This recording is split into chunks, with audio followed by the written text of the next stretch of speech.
हिंदी वर्णमाला में स्वरों की संख्या कितनी है? देखिए, चाहे हमसे हिंदी में पूछ ले, चाहे हमसे संस्कृत में पूछ ले, संस्कृत हमारी हिंदी की आदि जननी है। संस्कृत के बाद जो भाषा बनी है उसका नाम है पाली। पाली के बाद की जो भाषा बनी है प्राकृत बनी है। प्राकृत के बाद की जो स्थिति आ जाती है अपभ्रंश की स्थिति आ जाती है।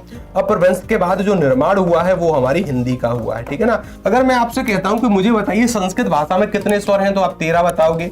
पाली और प्राकृत में 10 स्वरों का प्रयोग होता था, जिसमें से ऋषि ऋषि का प्रयोग इसमें नहीं होता था। अपभ्रंश भाषा में 8 स्वर प्रयोग होते थे। एक तो ऋषि ऋषि का प्रयोग इसमें नहीं होता था, बड़ी अय का प्रयोग नहीं होता था और बड़े अव का प्रयोग नहीं होता था। हिंदी में तो हमें पता है 11 स्वरों का प्रयोग होता है।